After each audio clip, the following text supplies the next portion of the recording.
जब आपने देखा कि सभी तत्व एक दूसरे में उनकी दिशा में जा करके उनको समाप्त कर रहे हैं, उनको कंट्रोल कर रहे हैं, तो कोई भी तत्व मैं का भाव नहीं ला सकता। सभी का बाप है यहाँ पे। जल दिशा ये नहीं कह सकती अरे मैं ही जल हूं, पृथ्वी है उसको कंट्रोल करने के लिए। वहीं वायु भी नहीं दम भर सकती कि मैं हूं तो जीवन है, आकाश है वायु को काटने के लिए। उसी प्रकार अग्नि भी नहीं कह सकती कि मैं ही जीवन हूं, जल है उसको बुझाने के लिए। और पृथ्वी को भी अहंकार नहीं हो सकता कि मैं हूं तो सब चीज है। पृथ्वी को फाड़ कर वायु निकल आती है। समझ रहे हैं आप? तो अहंकार तो इन तत्वों का भी नहीं बचा। इन्हीं तत्वों को बोल दिया भगवान। भूमि, गगन, वायु, अग्नि और नीर, इनका अहंकार किसने तोड़ा? कौन से तत्व ने तोड़ा इन पांचों तत्वों का अहंकार? दुर्गा ने तोड़ा। गुरु रूप में बैठ गई यहाँ पे।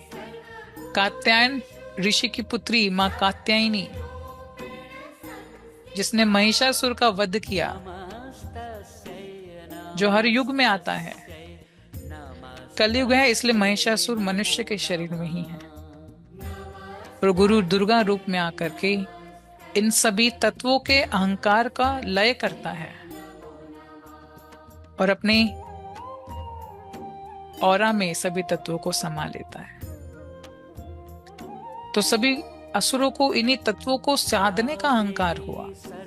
बेशक रावण हो या कोई भी असुर क्यों ना हो, महिषासुर हो, शुम्भ निशुम्भ हो, जब सबने इन पांचों तत्वों पे अपना प्रभुत्व जमा लिया, पूरा कंट्रोल कर लिया, तब उन्होंने इन तीनों देवों को भी हटा दिया। ब्रह्मा विष्णु महेश को हटो यहां से, भगा दिया, उनको बेघर कर दिया। इंद्र और उसकी सारी प्रजा को स्वर्गलोक से भगा दिया। पृथ्वी लोक में अपने नाम की आहुति देनी शुरू करवा दी कि मैं ही भगवान हूं। वो किस दम पे उसने बोला? उसने पांचों तत्वों को साध लिया। पर वो एक तत्व उसके हाथ में नहीं था, जो अद्वैत भाव में था, जो गुरु रूप में था। वो नारी के रूप में भी जागृत हो सकता था और वो पुरुष के रूप में भी आ सकता था। तो कभी आज्ञा चक्र से गुरु नारायण रूप में, कृष्ण रूप में आए, कभी वहीं पे गुरु मंडल में दुर्गा का रूप धारण किया और असुरों का संहार किया। समझ आ रहा है क्या होता है ये सब?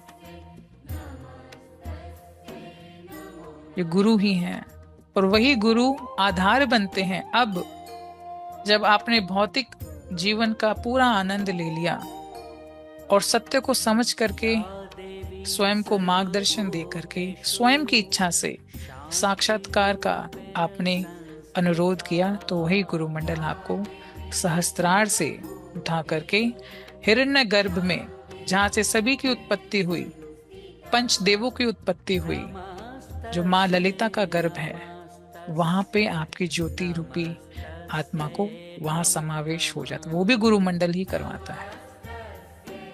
वही नारायण हुए, वही महाकाली हुई। ये दोनों कृष्ण पक्ष में उत्पन्न हुए भाई बहन हैं।